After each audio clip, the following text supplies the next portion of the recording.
그 아내를 만난 곳은 선교지였어요. 네. 그때 아내가 신장 이식을 이제 받은 상태였어요. 네. 수석을 하다가. 네.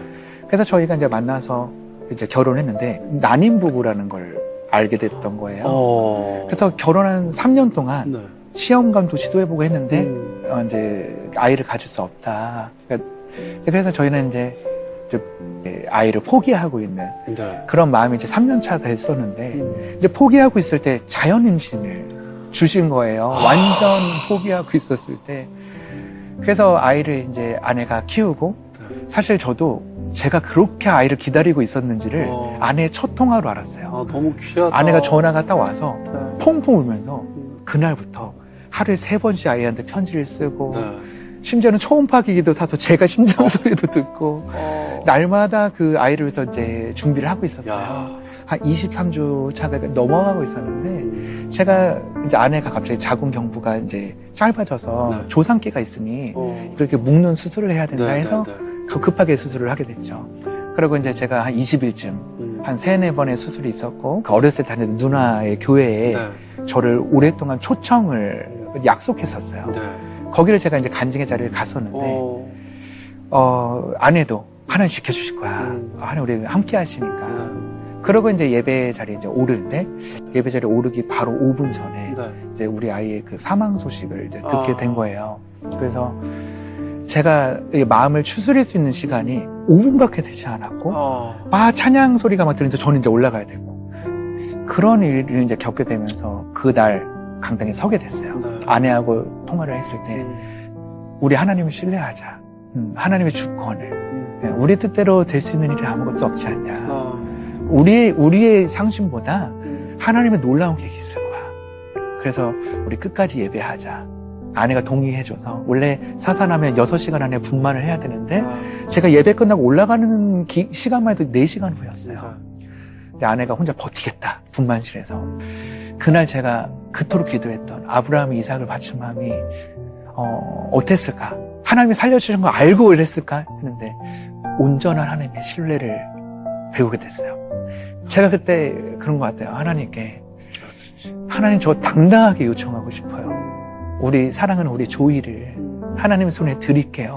제가 하나님이 걷어가셨다 이런 표현 쓰지 않고 뭐 데려간다 이런 말이 아닙니다. 제가 하나님 손에 온전하게 드릴 테니 하나님 우리 다음 세대 좀 저에게 주십시오. 갑자기 그 죽어가는 아이들이 보이더라고요. 막 올랐어요. 그전에는 아이들을 봐도 제가 눈물을 흘리면서 기도하지 못했어요. 막 그냥 사랑스러웠고 하나님 이 아이들에게 복음을 전하게 해주세요 했는데 그때만큼은 앞에 앉아있는 아이들이 보이는 거예요. 드럼 보고 싶다고 앉아있는 그 꼬맹이들이 이 아이들의 생명 하나가 하나님의 주권 없이는 우리가 태어날 수 없는 이 소중한 생명인데 꼭 하나님 제가 복음 전하고 싶습니다. 제가 다 드릴 테니까 그렇게 살게 해주십시오 해서 하나님이 그때 저의 마음에 준비를 시켰던 것 같아요. 다음 세대에 대한 뜨거운 마음을, 진심을. 그래서 아내와 이제 병원으로 가서 이제 고통스러운 그 분만의 시간을 가졌죠. 아내가 죽을 뻔했어요.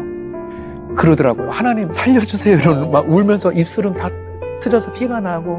근데 제가 이제 의자가 멀리 있게 하더라고요. 아이가 아무래도 사산되었으니 죽은 아이니까. 뒤에서 이런 기도를 했습니다.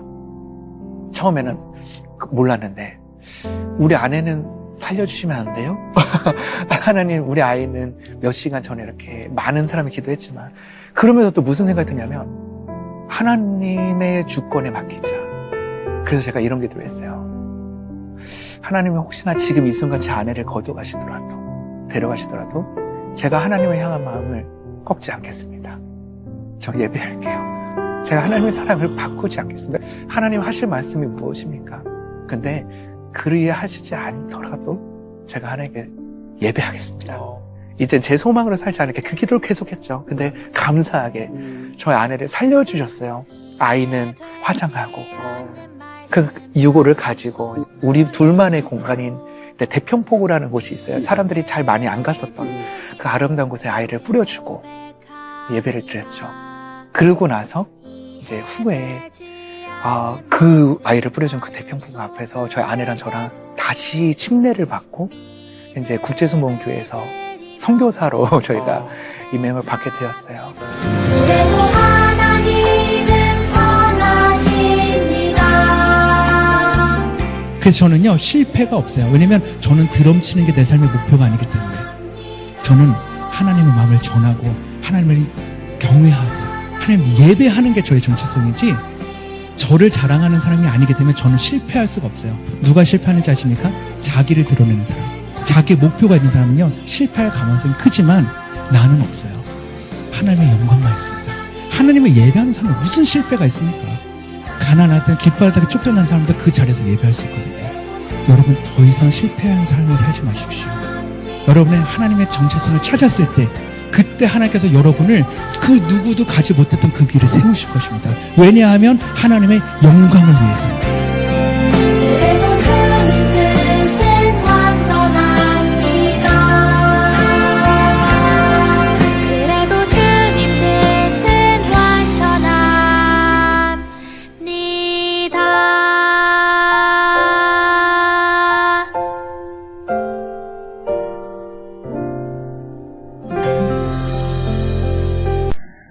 오늘 저는 지금도 예배자를 찾으신다, 그런 제목으로 하나님의 말씀을 전하겠습니다. 사람은 언제나 두 부류로 나눕니다. 내가 했다라고 하는 사람, 하나님이 하셨다라고 하는 사람, 두 부류죠. 내가 했다는 사람은 신앙이 없는 무신론자가 하는 말입니다. 내가 다 했어요. 내가 노력했어요. 내가 땀 흘렸어요. 내가 밤잠을 자지 않고 공부했어요. 내가 나를 자꾸 내세우는 사람은 무신론자입니다. 그런데 하나님이 하셨어요 라고 하나님이 주권을 믿는 사람, 그런 사람은 바로 신앙이죠. 왜 우리를 만드셨을까? 이사야 43장 7절 말씀. 하나님의 영광을 위해서 우리를 만들었다. 동시에 하나님께서 우리를 통해 찬양을 받으시기 위해서 우리를 만들었다. 이렇게 말씀을 하십니다. 하나님은 인간에게 영광과 찬송을 받기를 소원하시죠. 자, 하나님 앞에 영광과 찬송, 그건 뭘까요? 하나님 앞에 드려지는 예배입니다. 그래서 요한복음 4장 23절에 따라하세요. 하나님은 예배하는 자를 찾으신다. 지금 이 순간도 하나님은 예배자를 찾죠. 그 예배자를 통해서 하나님 위대한 일들을 행하시는 분이시다. 우리는 거창한 무엇을 많이 해야 하나님을 만난다고 생각하지만 그것이 아니라 신령과 진정의 예배를 드림으로 하나님을 만날 수 있는 것입니다.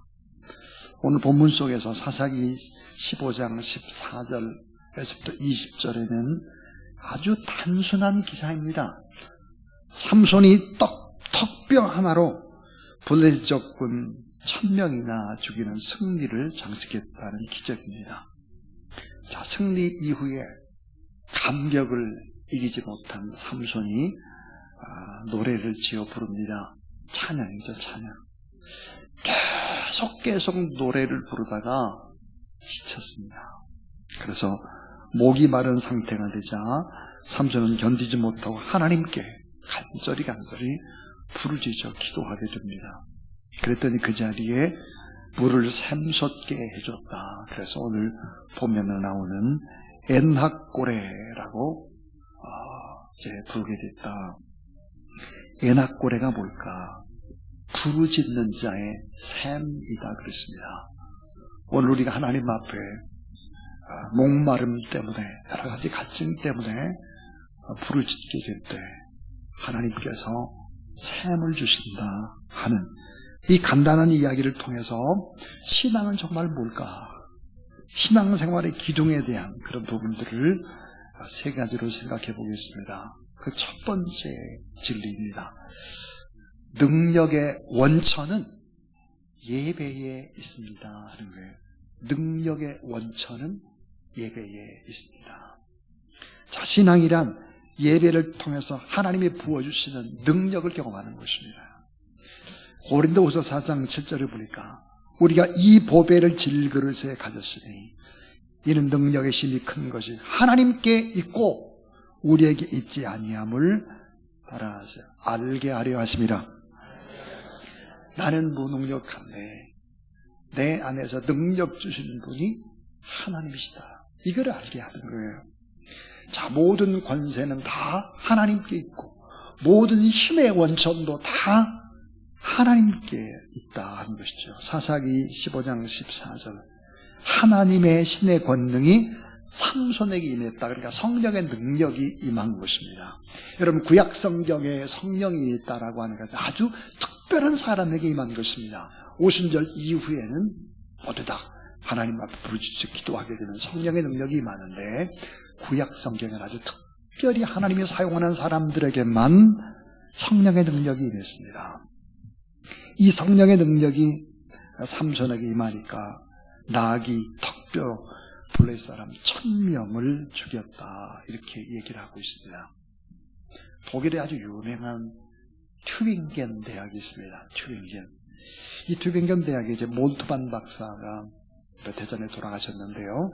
이분은 아주 유명한 이분의 신학 하나가 있습니다. 그것은 바로 희망의 신학입니다. 절망의 위기가 올지라도 숨 쉬는 한 희망하라는 것입니다. 희망을 가지라는 거죠. 희망의 이유는 뭘까? 그것은 바로 우리가 희망을 품게 되면 초월자와의 관계성을 맺기 시작한다. 그래서 초월자의 사랑과 초월자의 통치를 받게 된다. 그래서 늘 꿈꾸고 희망해야 된다. 이거를 계속해서 강조한 이분이 바로 몰트만 박사입니다.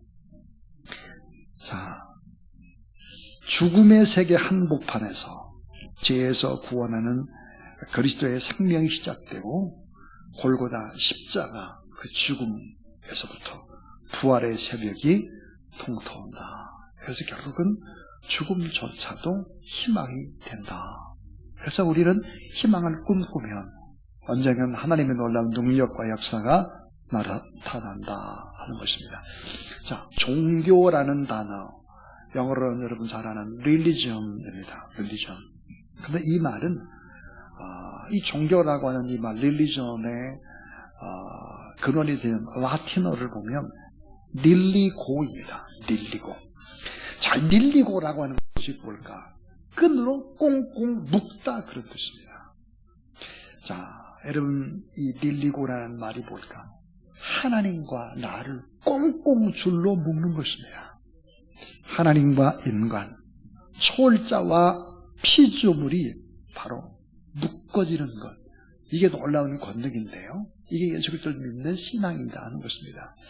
여러분 묶이게 되면 권능을 받습니다. 오늘도 하나님 앞에 예배하며 하나님과 아름다운 관계가 잘 묶여지게 되면 여러분에게 놀라운 능력을 베풀어 주실 줄로 믿으시기를 바랍니다. 삼손이 하나님과 묶일 때 엄청난 능력이 나타났습니다. 하나님과 내가 묶이는 확실한 통로가 뭘까? 예배입니다. 예배. 하나님은 이 예배를 통해서 우리를 만나주시고 예배를 통해서 우리와 하나 되도록 꽁꽁 묶습니다. 성령의 능력으로. 요한복음 4장 23절 보니까 아버지께 참으로 예배하는 자들은 신령과 진정으로 예배할 때가 오나니 곧 이때라. 아버지께서는 이렇게 자기에게 예배하는 자들을 따라하세요. 찾으시느니라. 자, 하나님은 예배자를 찾고 그리고 그 가운데 예배자에게 임재하셔서 그 임재하는 그 사람과 성령으로 묶어주시고 그리고 권능을 주신다. 그래서 모든 능력의 근원이 뭘까? 하나님을 예배하는 것이다. 모든 사역의 출발점이 뭘까? 예배죠. 일을 열심히 하고 그런 것이 아니에요. 예배에 승리해야 여러분 열심히 일을 해도 열매가 있게 되는 것이죠. 선교의 시작 당연히 예배죠. 예배. 자, 최초의 신학에서 선교사를 파송한 교회가 안디옥 교회입니다. 그런데 사도행전 13장 2절 말씀에 보니까 주를 섬겨 금식할 때에 성령이 가르사대 내가 불러시키는 일을 위하여 바나바와 사울을 따로 세우라 그랬습니다. 자, 주를 섬겨 그랬어요. 주를 섬겨 금식했다. 이 섬기다는 단어, 이게 뭘까? 이 섬기다는 단어는 헬라로 보면 이런 말이에요. 레이투르기아입니다. 레이투르기아가 뭘까? 예배입니다. 여러분, 우리가 주님을 가장 잘 섬기는 것이 뭘까? 예, 그건 바로 레이투르기아, 예배입니다. 자, 주님 앞에 늘 예배드리고 금식할 때 성령이 임했습니다. 안디옥 교회에. 그래서 이 바나바와 이 사울, 이 바울이죠. 바나바와 이 바울을 결국은 선교사로 파송을 하게 된다 하는 것이죠. 자, 주를 잘 섬기는 것, 예배입니다. 최고로 주를 잘 섬기는 것, 하나님의 능력을 받고 우리가 하나님하고 묶임받는 것, 예배죠.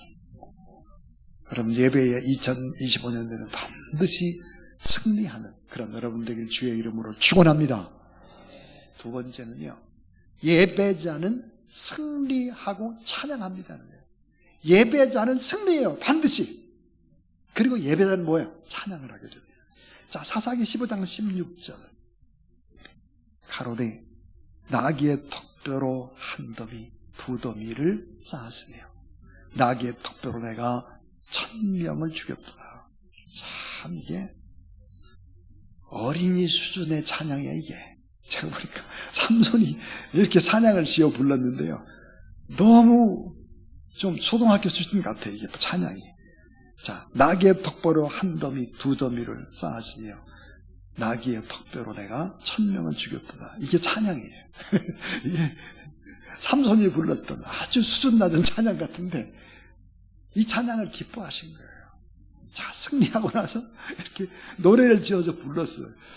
아마 용맹이 있고 뭐 힘은 있지만 영 문학적인 소양은 없었나 봐요, 보니까. 나귀의 턱뼈로 한 더미 두 더미를 쌓았으며 나귀의 턱뼈로 내가 1000명을 죽였도다 그랬습니다. 예배자는 어떻게 할까요? 승리하죠. 구원받고 승리하고 그 다음에 예배자는 꼭 찬양을 합니다. 자, 여러분, 삼손도 승리하고 찬양을 하죠. 드보라도 승리하고 찬양을 합니다. 자, 이스라엘 백성들의 최초의 모든 백성들의 너무나 아름다운 찬양이 나오는 것이 뭘까? 이게 출애굽기입니다. 자, 출애굽기 15장에 보면, 자, 홍해를 건넜어요. 이스라엘 백성들은 홍해를 건너고 나서 얼마나 큰 감격이 있겠어요. 그래서 구원의 감격과 기쁨의 찬양을 출애굽기 15장에 쫙 하게 됩니다. 참 단순한 찬양이지만 하나님이 다 구원하셨고 하나님이 다 승리를 주셨다, 이걸 다 찬양을 하고 거대한 찬양의 물결이죠. 그래서 교회에서 이제 이런 경배와 찬양을 하는 사람들이 꼭 교과서처럼 연구하고 봐야 되는 것이 바로 출애굽기 15장입니다. 그래서 결국은 구원의 감격과 승리를 찬양하는 것이다. 신앙이란 뭘까? 자, 따라하세요. 하나님 때문에 놀라서 기뻐 찬양하는 것이다. 우리 하나님 때문에 놀라는 거예요. 하나님이 이런 일을 하셨다. 내가 너무 놀래요. 그래서 하나님을 기쁨으로 찬양하는 것, 이게 바로 신앙이라고 하는 것입니다. 자, 이제 마지막 세 번째입니다. 마지막 세 번째는 승리한 자는 계속 승리하기 위해 재충전이 필요합니다 하는 거예요. 자, 승리하는 자는 계속 승리하기 위해서 뭐가 필요할까? 재충전이 필요합니다. 재충전. 자, 삼손 이렇게 당나귀 이 턱뼈로 1000명을 죽였어요. 그리고 찬양을 이제 불렀습니다. 여러분, 큰 승리를 하고 난 다음에는 항상 따라오는 것이 있습니다. 그게 뭘까요? 탈진입니다. 영어로 번아웃 되는 거죠. 자, 열왕기상 18장에 보니까 엘리야라는 엄청난 이 선지자가 바알과 아세라와 싸워서 이기죠. 엄청난 승리입니다. 이 엄청난 승리를 하고 난 다음에 엘리야는 탈진합니다. 지치죠. 너무 지치면서 하나님이 행하셨던 그 능력을 다 까먹고 두려움과 근심과 염려와 걱정 속에 있는 것입니다. 그러니까 승승장구하기 위해서 대승을 거두고 난 다음에 꼭 해야 되는 것이 뭘까? 그것은 깊이 있게 하나님 앞에 기도하고 영적인 그런 기도의 시간들이 꼭 필요하다 하는 것이죠. 그래서 예수님은 큰 기적을 행합니다. 오병이의 기적이라든지 막 엄청난 기적을 행하고 난 다음에 예수님이 꼭 하시는 것이 있죠. 그게 뭘까요? 자, 조용히 기도하러 가시는 것입니다. 제자들은 먼저 갈릴리를 건너가라 하고 예수님은 조용히 기도하는 시간을 갖습니다. 그러니까 우리가 하나님 앞에 정말 공부에 바쁘고 우리 청년들이 뭐 회사에 바쁘고 뭐 우리들도 많이 바쁘잖아요. 이 바쁜데 재충전을 하지 않으면 번아웃 되는 거예요. 번아웃. 그래서 승리한 자는 반드시 재충전이 필요하다. 예수님께서 우리에게 그렇게 말씀을 했습니다. 자, 여러분, 삼손이 이렇게 승리하고 번아웃 되니까 어떻게 될까요? 해서는 안 될 일을 하기 시작하죠. 타락을 하게 되는 것입니다. 삼손은 원래 예배자였습니다. 그는 아주 선택받은 하나님의 사람이었죠.